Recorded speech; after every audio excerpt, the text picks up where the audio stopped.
Hey guys, welcome to Hold My Beer. I'm following Jesus. Um, so today I had a lot of running to do and a lot of errands to run. Um, but while I was running, I heard a song um, that reminded me of my uncle, who was my second dad. Like, he was so steady in my life and always there for me. And I miss him very, very, very, very much. Um, So with that, like it kind of brought me back to like when he first passed and I couldn't function. I never knew what it was like in my life to not have him there. Um, so it was a very difficult time. And a lot of my prayers just were my tears at that point. Um, and then when I was doing my Bible study, I came across in Matthew 14:30. I wanted to share it with you. Um, it's it's when the disciples are in the boat going across the lake, and Jesus was going to meet them on the other side. And the heavy storm hit, and it was throwing the boat all over the place, and they were scared. And then Jesus came walking up on the water, and Peter had called out, "Lord, if it's you, tell me to walk to you." And he said, "All right, Peter, come on." And Peter stepped out on the boat, and he was walking on the water towards Jesus. So Matthew 14:30 says, "But when he saw the strong winds and waves, he was terrified and began to sink." It goes on to talk about how Jesus was like, "How can you be of so little faith?" And he pulled him out and put him back in the boat, and then he quieted the waves and the storm. What storm are you facing right now? What feels really heavy?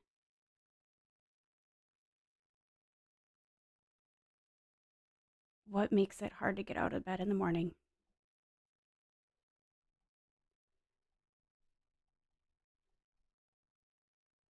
We got to keep our eyes fixed on Jesus. And even in the sorrow, we need to praise him and lean on him and trust him.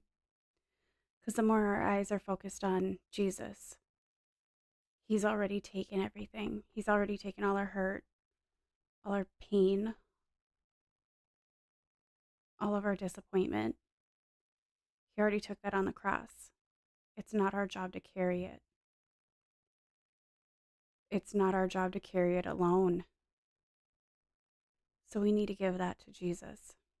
He's the only one that can make it better.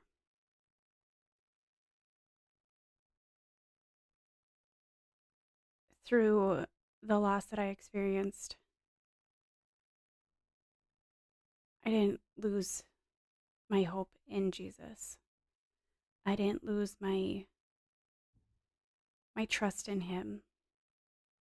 I don't understand why it happened, especially the way that it happened. Um,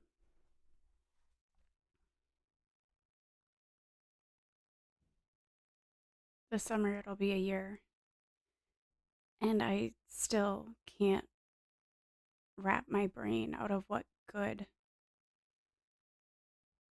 will come out of this. And it's not meant for me to know right now on this side of heaven. And I just have the hope in him that I will see him again. So it brought me to another Bible verse that I had wrote down with doing Bible study with my husband. So Matthew 11:28-30. Then Jesus said, "Come to me, all of you who are weary and carry heavy burdens, and I will give you rest. Take my yoke upon you. Let me teach you, because I am humble and gentle at heart, and you will find rest for your souls. For my yoke is easy to bear, and the burden I give you is light."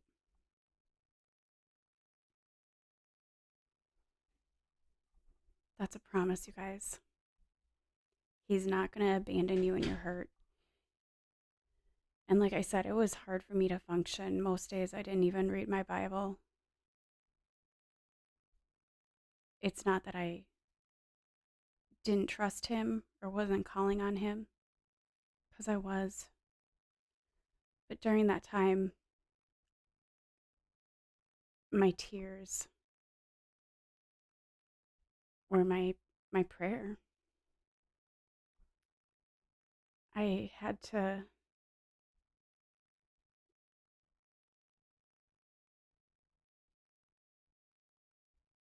it just took a lot to do the bare minimum. Um I became really numb, cuz like after you get to a point with crying and being so hurt and broken feeling that it's almost hard to feel anything else. So I called my tattoo artist, and I was like, we had scheduled my tattoo earlier, but he had to cancel for personal reasons, and we were trying to work out a time that I could get back on his books. So I sent him a text and I was like, "Hey, I know we've tried to work this out, but I really need this right now." And I told him what had happened and how even just feeling the sting of a needle would be better than feeling nothing. And thank God he totally understood, because he unfortunately lost his father. It'll be, I think, 3 years ago, um, this year. So I went in and I got the tattoo, and I just cried the whole time. The whole time. It was just the sting of the needle was like a release of all the pain, and I was just praying while I was getting my tattoo. And I really feel like, no, I'm going to scratch that. I know that God spoke to me in that moment. And he said, "This is a battle. This is a battle. This is exactly what your tattoo means. But this battle you were never meant to fight on your own." Oh, the stupid light. Um, I mean, I guess if you know me personally, you know that I'm working on a sleeve. And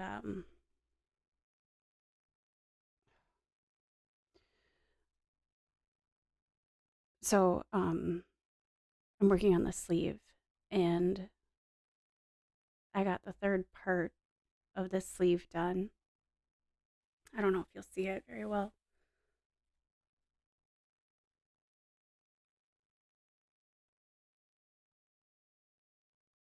And there's another part, and I'm not wearing a t-shirt, otherwise I'd show my other part. But it's Jesus on a horse, coming through the clouds, holding a sword, wearing his crown, with the blood dripping off of his robe, as described in Revelation. And then this is a seraphim. I'm going to be getting an Ophium here somewhere and filling it in with other references to Revelation. But the woman in armor. I had designed it before all this had happened. And what the woman in armor is supposed to be is the women of God. I'm a woman, that's why I got a woman, but the children of God, guys, we're called to be his warriors, putting on our armor every single day.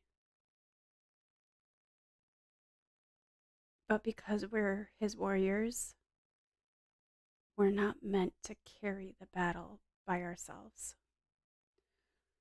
So even in the darkest, hardest times, go to him. He promises that he will give you rest. Take his yoke upon you. Let him teach you, because he is humble and gentle at heart, and you will find rest for your souls. For his yoke is easy to bear, and the burden he gives you is light. That's the promise that comes from him when you become a follower. But that's not a promise saying that you're not going to face heartache and tragedy and struggles. Christians are not immune to real life garbage, right?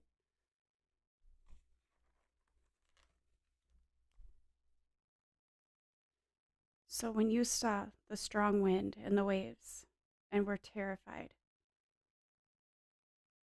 were you looking at the storm or are you looking at him? Peter sank when he watched the storm. So through the storms, when the wind is high and the waves are crashing and you're terrified, don't look at the storm. Look at him. Because he's the only thing that keeps us above water.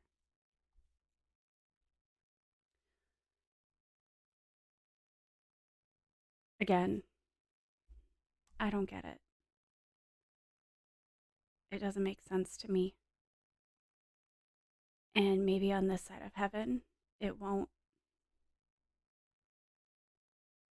But that's where my trust and my hope is that when we go home, it will all make sense. We'll get it. And I will be reunited with him.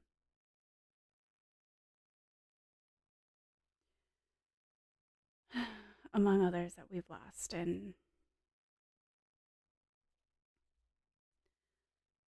But it describes heaven as there's no more sadness, no more darkness, and every tear will be wiped from your eye by God himself.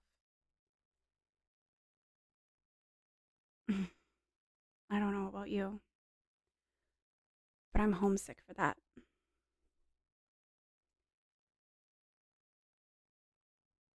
So, my encouragement to you today is to not focus on the storm, but focus on him who calms the storm, him who promises you rest and comfort and peace.